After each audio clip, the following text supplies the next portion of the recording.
లోక కళ్యాణానికి కారణమైన శాపం జయవిజయుల స్టోరీ. వైకుంఠ ద్వారపాలకులుగా ఉన్న జయవిజయులు రాక్షసులుగా ఎందుకు పుట్టాల్సి వచ్చింది? సాక్షాత్తు శ్రీమహావిష్ణువు చెంతనే ఉండేవారికి శాపమిచ్చిన ఆ మహర్షులెవరు? ఈ కథ వినడానికి కేవలం ఒక శాపంలా అనిపించినా దీని వెనక లోకకల్యాణం దాగి ఉంది. భగవంతుని దశావతారాలకు పునాది వేసిన ఆ ఆసక్తికరమైన ఆధ్యాత్మిక రహస్యాలను, ఆ శాపాన్ని ఇచ్చిన సనక సనందనాదుల విశేషాలను ఇప్పుడు వివరంగా తెలుసుకుందాం. ఎవరీ సనక సనందనాదులు? చాలామంది సనక సనందనాదులు అంటే ఇద్దరే అనుకుంటారు. కాని వీరు సనక, సనందన, సనాతన లేదా సనత్సుజాతుడు, సనత్కుమార అనే నలుగురు అన్నదమ్ములు. వీరు బ్రహ్మదేవుని మనస్సు నుండి పుట్టిన మానసపుత్రులు. సృష్టికార్యంలో సాయం చేస్తారని బ్రహ్మవీరిని సృష్టించినా వీరు మాత్రం ప్రాపంచిక సుఖాల కంటే భగవచ్చింతనకే ప్రాధాన్యత ఇచ్చారు. వీరు పుట్టుకతోనే బ్రహ్మజ్ఞానులు. చిత్రమైన విషయమేంటంటే వీరు ఎప్పుడూ 5 ఏళ్ల బాలురలాగే కనిపిస్తారు.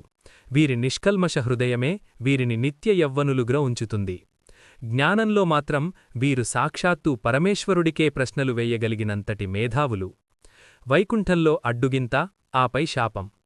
ఒకసారి ఈ నలుగురు మహర్షులు విష్ణుమూర్తిని దర్శించుకోవడానికి వైకుంఠానికి వెళ్లారు. అయితే ద్వారం దగ్గర ఉన్న జయవిజయులు వీరిని చూసి చిన్నపిల్లలు అనుకుని లోపలికి వెళ్లకుండా అడ్డుకుంటారు. సరైన సమయంలో దేవుణ్ణి దర్శించుకోనివ్వకుండా అడ్డుకున్నందుకు మహర్షులకు ఆగ్రహం వస్తుంది. భగవంతుడికి భక్తుడికి మధ్య దూరం పెంచే గుణం రాక్షసులకు ఉంటుందని, అందుకే మీరు భూలోకంలో రాక్షసులుగా పుట్టమని శాపమిస్తారు.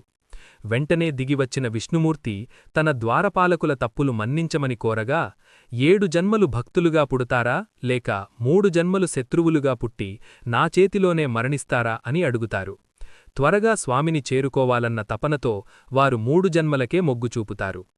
రాక్షస జన్మలు లోకకల్యాణం.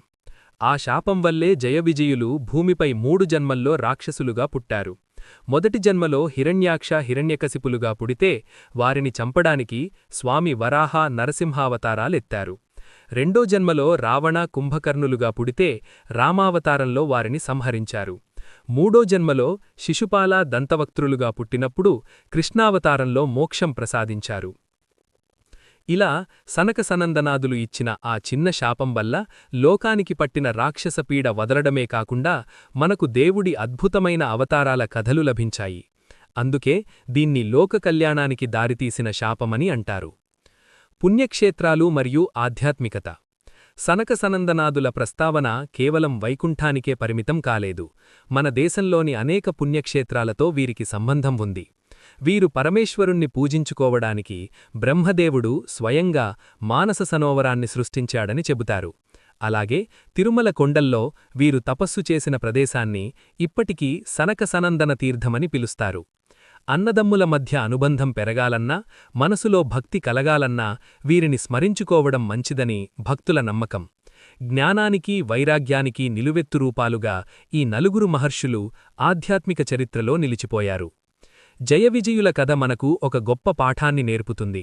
అహంకారంతో ఎవరినీ తక్కువ అంచనా వేయకూడదని, అలాగే భగవంతుని లీలల్లో ప్రతి సంఘటన వెనుక ఒక మంచి ఉద్దేశం ఉంటుందని ఈ వృత్తాంతం మనకు వివరిస్తుంది. జ్ఞానులైన సనక సనందనాదుల మార్గంలో నడవడం వల్ల మనలో కూడా నిష్కల్మషమైన భక్తి పెరుగుతుంది.